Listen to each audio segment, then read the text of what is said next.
গোপন গুনাহ এবং অশ্লীলতাচারে নিমজ্জিত, ধ্বংস আপনাদের অনিবার্য। এখন আমি একটা কথা বারবার বলি, এমন কোন স্টেজের স্টুডেন্ট নাই আমাকে ফোন দিয়ে কান্নাকাটি করে না যে গোপন গুনাহে লিপ্ত না বুঝে করে ফেলেছে, আজকে জীবন হেল হয়ে গিয়েছে, তার স্মৃতিশক্তি কাজ করে না, তার চেহারা উজ্জ্বলতা নাই, চুল পড়ে যাচ্ছে, বিয়ের পরে সংসারগুলো টিকতেছে না।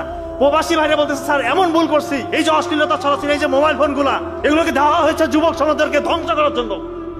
আর এখন যুবক সমাজ এই ফাঁদে পা দিয়েছে, এটা শয়তানের ফাঁদ।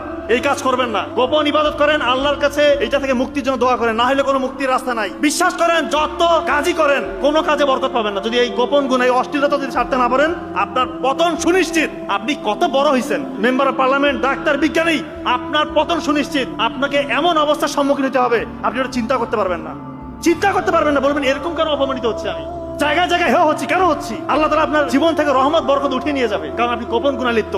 দয়া করে গোপন গুনাহ ছেড়ে দেন, গোপন ইবাদত করেন, আল্লাহ তাআলা আপনাকে আকাশচুম্বী সাফল্য দেখাবে ইনশাআল্লাহ। আপনারা একটা গল্প বলে শেষ করি। এক তরুণ বালক, সে তার শিক্ষকের কাছে গিয়ে কান্নাকাটি করছে, চোখের পানি ফেলছে, চেহারার মধ্যে হতাশা।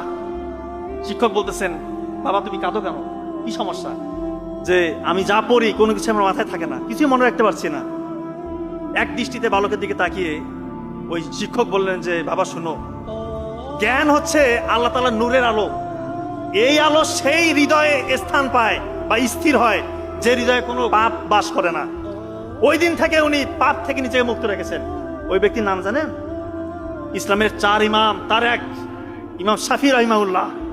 ওনার যে মাযহাব, কোটি কোটি ওনার অনুসারী রয়েছেন। এরপরে উনি শুধু ইতিহাস রচনা করেছেন। উনি বলেছেন, আমার স্মৃতিশক্তি এরপরে এমন হয়েছে, আকাশ ছোঁয়া স্মৃতিশক্তি, আমি যা পড়ি তাই মনে থাকে, প্রতিটা পৃষ্ঠা উল্টাই, আর আমাকে দ্বিতীয়বার পড়তে হয় না।